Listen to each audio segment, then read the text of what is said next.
안녕하세요. 2024년 10월 18일 DMQA 오픈 세미나 Diffusion Models for Tabular Data를 주제로 세미나 진행하겠습니다. 발표를 진행하기에 앞서 제 소개부터 드리면 저는 고려대학교 산업경영공학과의 석사 과정으로 재학 중인 DMQA 연구실 소속 윤지현입니다. 관심 분야는 디퓨전 모델의 응용 분야에 관심이 있고 오늘 세미나 듣고 궁금한 점이 있으신 분들은 하단에 메일로 편하게 연락 주시면 감사하겠습니다.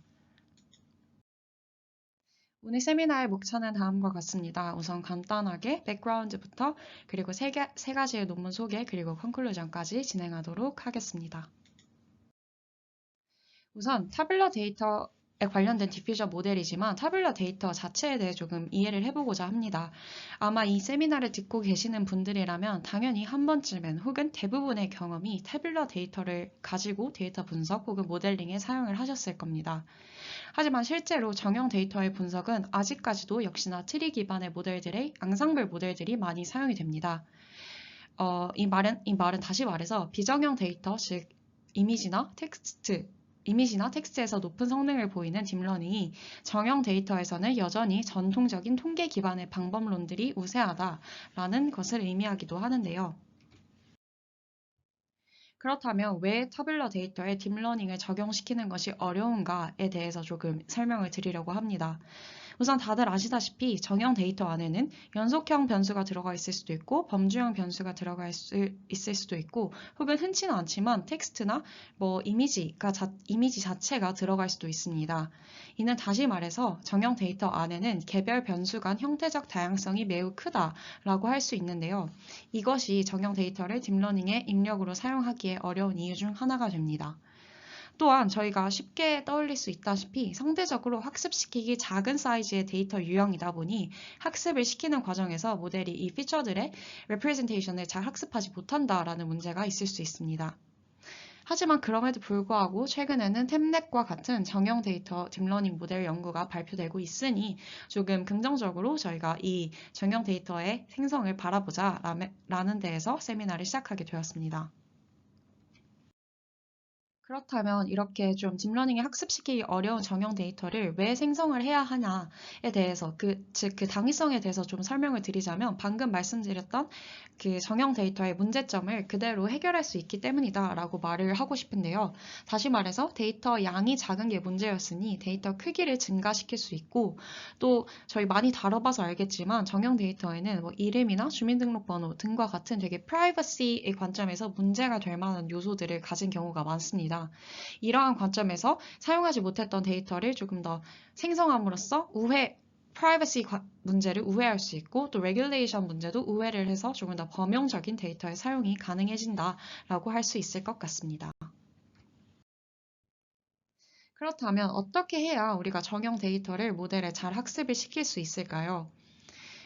앞서 말씀드렸다시피 사실 쉽습니다. 모델이 잘 학습할 수 있도록 데이터를 표현하는 그것만 잘 해결이 되면 쉽게 해결할 수 있는데요. 이때 정형 데이터에서는 범주형 데이터의 처리가 관건입니다. 지금 보시는 아래 표에서 컬럼 3와 컬럼 4는 female과 male 그리고 혈액형 정보와 같은 이런 범주형 변수로 디스크리트한 데이터가 입력이 되어 있는데요. 이 디스크리트한 데이터를 어떻게 컨티뉴어스한 스페이스로 처리를 하는지 그것이 중요한 문제입니다.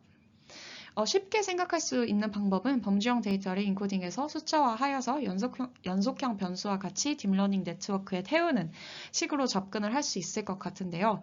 앞으로 진행될 세미나에서 어떻게 진행할 수 있을지 조금 살펴보도록 하겠습니다. 현재 존재하고 있는 이 디스크리트한 데이터를 다루는 제너레이티브 모델들은 크게 세 가지 정도로 나눌 수 있을 것 같습니다. 첫 번째는 VAE, Flow Based 모델, 그리고 Gen Based 모델으로 나눌 수 있을 것 같은데요. 이 중에서 가장 좋다고 알려진 현재 상황에서 가장 높은 성능을 보이는 모델들은 트랜스포머를 기반으로 한 오토 리그레시브 모델들입니다. 저희가 흔히 알고 있는 GPT나 다른 GPT 계열의 언어 모델들이라고 할 수 있을 것 같습니다. 그러면 앞에서 말씀드렸던 것처럼 저희가 이미 GPT 많이 사용해 보셨을 테니까 그런 것들처럼 왜 오토리그레시브한 그냥 트랜스포머 기반의 모델을 쓰지 않고 왜 디퓨전 모델을 써보고 싶냐라고 하시면 저는 컴퓨테이션과 메모리 이슈를 말을 하고 싶습니다. 디퓨전은 샘플의 각 타임 스텝을 병렬적으로 처리가 가능하기 때문에 트레이닝 및 인퍼런스가 상대적으로 간결합니다. 즉, 입력 차원에 비례하지 않는 학습 방식이므로 고차원의 입력에 적절한 생성 모델이기 때문입니다. 그러면 이제 여기서 할 수 있는 생각은 이미 훌륭한 성능을 나타내는 생성 모델이 있고 데이터가 있으니 그냥 그대로 태우면 되지 않냐라는 문제라는 의문에 다다르게 되실 텐데요.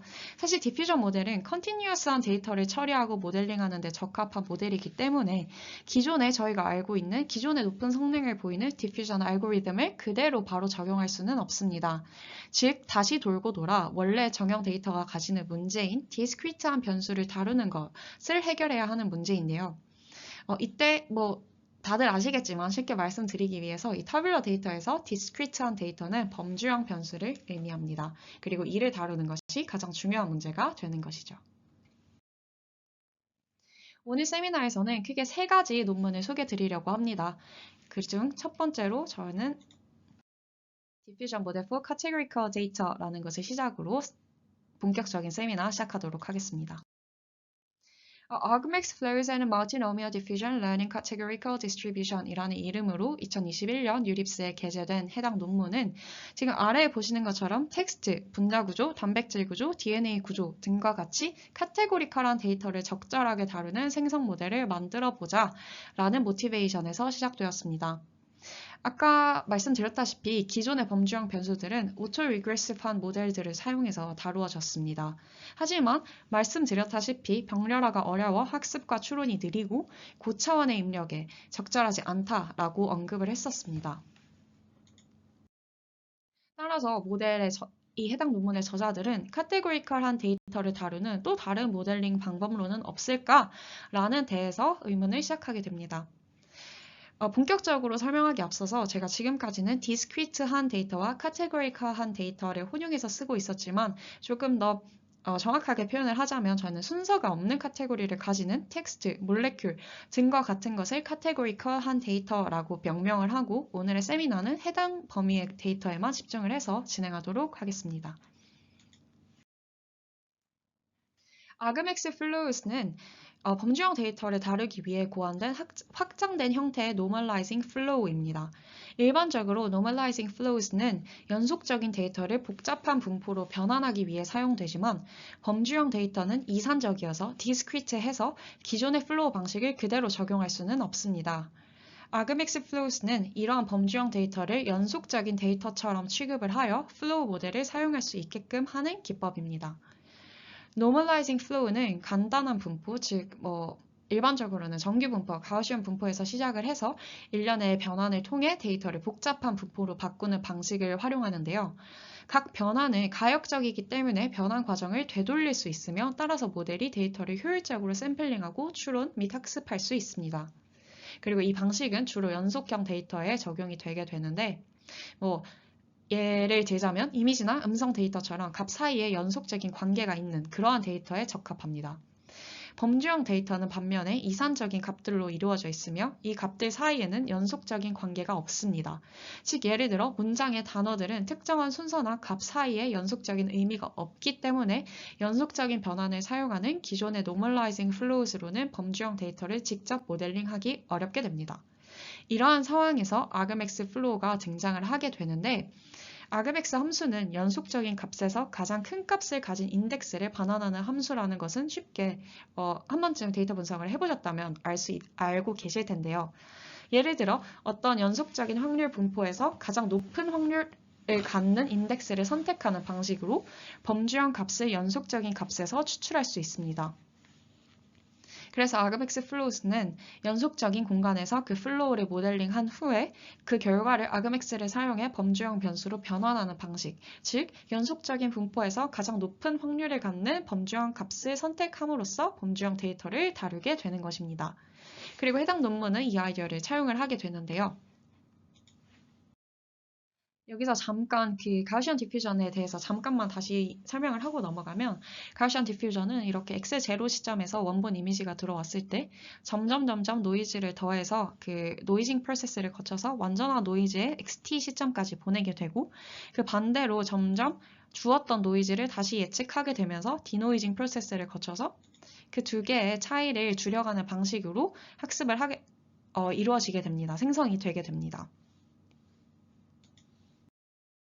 그렇다면 멀티노미얼 디퓨전, 해당 논문에서 언급하고 있는 이 멀티노미얼한 디퓨전이라는 것이 무엇이냐면 디스크리트한 데이터를 디퓨전 모델에 직접 적용을 해보자라는 앞서 설명드린 그 괴를 그대로 가져오게 되는데요. 랭귀지나 이미지 세그멘테이션과 같은 범주형 데이터를 위한 디퓨전 모델을 개발하게 되는 것입니다. 쉽게 설명을 하자면 그냥 아이디어 자체는 되게 직관적입니다. 가우시안 노이즈를 저희가 가우시안 디퓨전에 줬던 것처럼 카테고리컬한 노이즈를 점점 더해주자라는 아이디어에서 시작을 하게 됩니다. 카테고리컬한 노이즈란 각 단계마다 새로운 카테고리에 속할 확률을 랜덤하게 넣어준다라고 생각을 하시면 되는데요. 범주형 변수에 점진적으로 확산을, 그 디퓨전을 적용하는 방법입니다. 연속적인 노이즈를 더하는 대신 범주형 변수를 확률적으로 변환하고 이 과정을 되돌리는 하는 그런 방식을 제안을 하게 됩니다. 그래서 결국 가지는 의미를 쉽게 생각을 하시면 픽셀 밸류가 가지는 각각의 카테고리컬한 확률이 점점 유니폼한 분포로 만들어지게 되는 그러한 방식으로 노이즈를 주고 빼는 과정을 거치게 되는 것입니다. 그래서 앞서 보셨던 그 가우시안 디퓨전에서와의 차이는 이 카테고리컬한 노이즈를 더하고 빼준다라는 차이만 라고만 이해하시면 쉽게 이해가 될 것 같습니다. 이 과정을, 방금 말씀드린 과정을 아까 설명드렸던 그 가우시안 디퓨전 형태처럼 다시 한번 보게 되면 결국 fixed noising process, 그 노이즈를 주입하는 과정을 결국 그 가우시안 노이즈를 주는 것에서 카테고리컬 노이즈를 준다라는 것만 변환하게 되었습니다. 그리고 그 런업을 한 디노이징 프로세스도 마찬가지로 그 과정을 역행하게 되는 것이고요. 그 목적 함수도 그 폼 자체는 굉장히 비슷하고 결국에는 efficient training by sampling using 이 closed form categoricals을 사용을 해서 디퓨전 프로세스가 진행이 되게 됩니다. 그래서 해당 논문의 결과를 보게 되면 카테고리컬한 분포를 학습하는 방법론을 제안을 했다. 그리고 스탠다드 ARM, Continuous Autoregressive 모델, 그리고 Non-Autoregressive 모델 모두와 비교를 해도 우수한 성능을 가지는 것을 확인할 수 있었다. 라는 것을 주장하고 있었습니다. 그 해당 논문을 지금 시점에서 엄청 깊게 보시기보다는 어떻게 카테고리컬한 디스트리뷰션을 디퓨전에 적용을 했나, 그 카테고리컬 노이즈 자체의 아이디어만 가지고 기억하면 좋을 것 같습니다. 그리고 두 번째로는 그 디퓨전을 하시는 분들이라면 다들 알고 계실 DDPM을 활용한 탭 DDPM 논문에 대해서 설명을 드리도록 하겠습니다. 탭 DDPM은 Modeling Tabular Data with Diffusion Models라는 이름으로 2023년 ICML에 게재되었습니다. 모티베이션은 일반적 타뷸러 문제를 해결하기 위한 DDPM 기반의 디퓨전 프레임워크를 제안을 해보자 라는 데에서 시작을 하게 됩니다. 그리고 아이디어는 앞서 말씀드렸던 이 멀티노미얼 디퓨전을 활용을 해서 원래 데이터 분포와 유사한 형태의 새로운 타뷸러 데이터를 생성을 해보자 라는 데에서 시작하게 됩니다. 모델 구조를 간단하게 살펴보면 이렇게 입력 데이터가 주어졌을 때, 그리고 이 입력 데이터는 저희가 흔히 알고 있는 뉴메리컬한 데이터도 있고 카테고리컬한 데이터도 있고 이렇게 혼합되어 있는 데이터가 들어왔을 때 카테고리컬한 데이터는 원활 인코딩을 통해서 이렇게 숫자화되고요. 그리고 이 과정에서 노이즈를 점점 주입을 하게 됨으로써 인풋이 이렇게 다시 만들어지게 되고 노이즈가 추가된 데이터는 MLP, 다층 퍼셉트론, 이 기본적인 MLP 구조를 통과를 하게 됨으로써 MLP는 데이터를 학습하고 이를 통해서 데이터가 노이즈로 변환된 후 어떻게 복구할 수 있는지에 대한 리버스 과정을 학습을 하게 됩니다. 이 노이즈를 예측을 하게 됨으로써 말이죠. 사실 탭 DDPM의 아이디어 자체는 그 원래 저희가 알고 있는 DDPM의 그 프레임워크를 거의 그대로 가져가서 입력 데이터가 들어왔을 때 노이즈를 점점 주게 되고 완전 노이즈로 갔을 때 노이즈를 점점 빼게 되면서 그 노이즈를 추론하는 과정에서 원래 고정된 픽스된 노이즈 값과 비교를 함으로써 그 L 심플, 저희는 멀티노미얼 디퓨전이니까 멀티노미얼 카테고리컬 디퓨전이었으니까 그 K의 다이버전스의 그 손실을 추론을 하는 과정을 통해서 간단하게 연산이 될 수 있었습니다. 그래서 논문 자체는 프레임워크 자체는 복잡하게 가져갈 것이 없고 결과만 살펴보게 되면 이 qualitative comparison 자체도 지금 다른 스텝겐이나 TBA 등과 같은 모델과 비교를 했을 때 조금 더 좋은 성능을 보이고 있다라고 주장을 하고 있었습니다. 그리고 머신러닝 에피션시, 즉 다른 태스크에 수행을 해보았을 때도 전반적으로 정형 데이터는 보통 일반적으로 다들 아시다시피 스무트가 가장 높은 성능을 보이지만 실제로 이 해당 저자들이 사용한 벤치마크 데이터셋을 비교를 했을 때 탭DDPM 또한 높은 성능을 가지는 것을 확인할 수 있었습니다. 세 번째는 privacy의 관점에서도 그 실험의 결과를 보였는데요. 이때 privacy는 distance to closest record라고 하는 이 실제 데이터 포인트와 합성된 데이터 포인트까지의 거리라는 해당 지표를 사용을 하게 되었습니다. 이때 DCR 값이 클수록 privacy regulation 문제를 피해서 데이터를 조금 더 유연하게 범용적으로 사용을 할 수 있게 되는데요.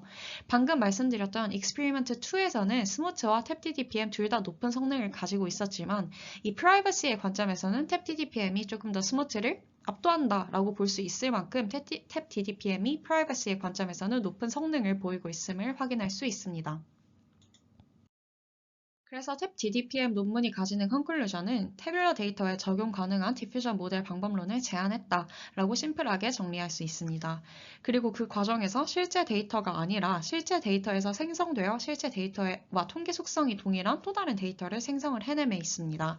이는 다시 말해 실제 데이터를 수집해서 가공하는 것보다 시간 경제적 비용이 적게 들고 또 계속 누누이 말씀드렸던 것처럼 개인정보, 데이터 편향성 등의 문제를 우회해서 데이터를 생성할 수 있다. 그리고 이는 더 멀리 보았을 때 정보 보호와 프라이버시 문제를 피할 수 있다라고 그 의의를 가지고 있습니다. 그리고 해당 논문에서는 sweet spot이라는 표현을 사용을 종종 하였는데요. 처음에는 이게 무슨 말인지 잘 몰랐는데 좀 논문을 곱씹다 보니 데이터 분포의 유사성, 프라이버시의 관점에서의 차별성을 트레이드오프로 그 적당한 값을 가지는 그 밸런스를 적절하게 유지해주는 데이터를 생성할 수 있는 모델이다 라고 보시면 될 것 같습니다. 마지막으로 탭CSDI라고 하는 모델을 설명드리도록 하겠습니다. 본격적으로 논문에 대해 소개하기 앞서서 저희 그 태블러 데이터가 가지는 또 다른 문제인 결칙치에 관해서 조금 말씀드리려고 하는데요. 다들 아시다시피 정형 데이터 안에는 저희가 실제 사용하는 데이터 안에는 굉장히 다양한 유형의 결칙치가 존재합니다. 전통적으로 결칙치를 처리하는 방법은 뭐 0으로 대체를 하거나 평균값으로 대체하는 등과 같은 통계값으로 대체하는 방법이 있을 수가 있고 KNN 알고리즘 기반의 근접 데이터로 대체하는 방법 혹은 MIC 기반의 대치셋 평균값으로 결과 대체 등과 같은 방법을 적용을 할 수가 있었습니다. 근데 과연 그 데이터를 생성한다라는 관점에서 생성 모델을 활용하여 결칙치를 채울 수는 없을까라는 아이디어에서 탭CSDI는 출발을 하게 됩니다. 그래서 Diffusion Model for Missing Value Imputation in Tabular Data라는 이름으로 2022년 뉴립스 워크숍 페이퍼로 발표가 된 해당 논문에서는 디퓨전 모델을 활용한 타블러 데이터 결칙치 임퓨테이션 연구를 진행을 하였습니다. 시계열 데이터 임퓨테이션 연구인 CSDI를 정형 데이터 임퓨테이션 연구로 확장을 하게 된 것인데요. CSDI는 단순 시계열 데이터를 임퓨테이션한 연구이다 보니 범주형 변수를 다룰 수 없다라는 한계를 가지고 있었는데 이 한계를 앞서 말씀드렸던 방법론들을 조금 차용을 해서 그 방법론을 조금 업그레이드 시켰다라고 보시면 될 것 같습니다. 그래서 CSDI 논문에서 추가적으로 적용을 한 범주형 변수를 처리하는 세 가지 방법은 총 아날로그 비트 인코딩, 피처 토크나이제이션, 그리고 원하드 인코딩은 다들 아시겠지만 이렇게 세 가지의 방법을 사용을 했다라고 주장을 하고 있었습니다. 아날로그 비트 인코딩은 아날로그 비트 인코딩에서 이 아날로그 비트란 쉽게 생각해서 그냥 디스크리트한 데이터를 나타내는 비트를 모델링하는 데 사용되는 실수입니다. 즉, 이 5라는 토큰 아이디를 이진화하면 이렇게 0101이라고 변환이 될 수가 있게 될 것이고, 이를 그냥 단순하게 0은 -1, 1은 1 이렇게 다시 변환을 하고, 그리고 그것을 디퓨전 모델의 인풋으로 사용을 하게 됩니다. 그리고 generate을 하게 되면 이러한 형태의 연속형 변수가 나오게 될 것이고, 그것을 다시 역으로 저희가 0은 -1, 1은 1로 보냈던 것처럼 다시 역으로 thresholding 하게 됨으로써 0101과 같은 형태로 x0의 형태로 나오게 되는 것이고, 이것을 다시 bit to int로 인코딩을 하게 되면 원래의 값과 유사한 데이터가 생성이 되게 되는 것이죠. 그리고 이를 조금 더 복잡하게 말하면 아래에 보시는 것처럼 이진형 빛을 단순하게 실수 아래 차원으로 캐스트함으로써 연속형 디퓨전 모델로부터 직접 모델링을 할 수 있다라는 데 그 의의가 있습니다. 즉 다시 말해서 저희가 계속 문제가 되었던 이산형 스테이트 스페이스를 그 컨티뉴스한 스페이스로 보내는 그 과정이 불필요하게 되어서 reformulate diffusion process가 불필요하게 된다라는 장점이 있습니다. 피처 토크나이제이션은 말 그대로 태블러 데이터를 모델이 처리할 수 있는 토큰 또는 구조화된 레프레젠테이션으로 변환하는 것을 목표로 합니다. 이때 토큰화라는 것은 각 인코딩된 피처가 그 토큰이라는 작은 단위로 변환이 되는 것을 의미를 하는데, 이를 통해서 각 열의 값들이 더 작은 구성 요소로 분해되어 디퓨전 모델의 입력으로 사용이 될 수 있다는 것의 의미를 가지고 있습니다. 제가 처음에는 이게 다른 인코딩 방법이랑 뭐가 다르지? 라고 생각을 했었는데, 사실 토큰이라는 것 자체가 NLP 분야에서 넘어왔다고 볼 수밖에 없는데, 그렇게 생각을 해보면 그 입력 하나하나가 하나의 단어가 아니라 하나의 연속형 변수가 아니라 뭐 긴 문장의 형태가 될 수 있고, 조금 더 범용적으로 사용을 하기 위해서 더 작은 단위로 쪼갠다. 그래서 그 후에 입력으로 사용을 한다라는 개념으로 이해를 하시면 조금 더 이해가 용이할 것 같습니다. 마지막으로는 저희가 다 알고 있는 각각의 범주를 독립적인 이진 변수로 변환을 하는 원활 인코딩 방법을 소개를 하고 있었습니다. 이 부분은 다들 아실 테니 그냥 간단히 넘어가도록 하겠습니다. 그래서 앞서 소개해드린 그 세 가지의 범주형 변수 처리 방법론들을 시각화해서 나타내어 보면 다음과 같은 형태를 가지는 것을 알 수 있습니다. 원활 인코딩을 기준으로 생각을 해보았을 때 아날로그 비트 인코딩을 보시면 원활 인코딩에 비해 칼럼 수는 적게, 그러니까 차원이 조금 덜 필요하다라고 해석이 될 수 있지만, 사실 인코딩된 벡터의 복잡성 자체는 상대적으로 크다라고 생각을 할 수가 있습니다.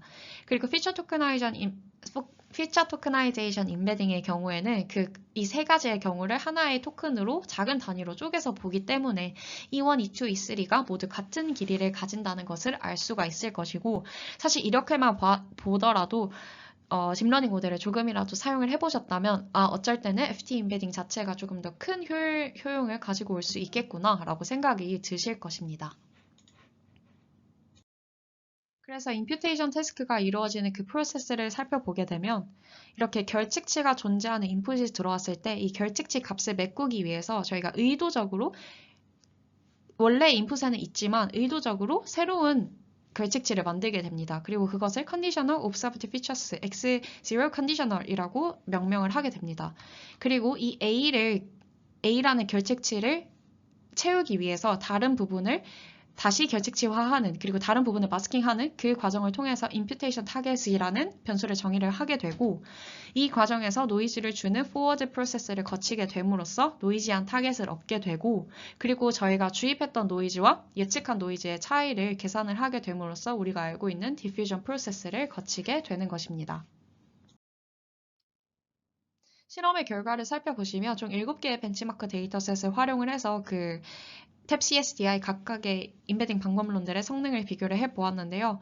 그 세 가지의 경우를 하나라고 쳤을 때 결론적으로 탭CSDI 자체가 높은 성능을 가진다라는 것을 알 수 있었습니다. 그래서 오늘의 세미나를 요약을 하면 첫 번째, 아그맥스 플로우스의 멀티노미얼 디퓨전 논문은 이미지 세그멘테이션, 텍스트와 같은 카테고리컬한 성격을 가지는 데이터를 위한 디퓨전 방법론을 제안을 했다라는 의미가 있었습니다. 그리고 이때 논문에서 가져가야 하는 점은 로스 계산 시 카테고리컬한 정보를 제공하는 텀을 부여를 했다라는 점만 기억을 하시면 좋을 것 같습니다. 그리고 그 아이디어를 그대로 차용을 한 탭 DTPM 논문에서는 태블러 데이터의 디퓨전 모델 방법론을 직접 적용을 한 논문으로서 실제 데이터가 아니기 때문에 정보 보호와 프라이버시 문제를 피할 수 있다라는 것을 가장 큰 장점으로 언급을 하고 있었습니다.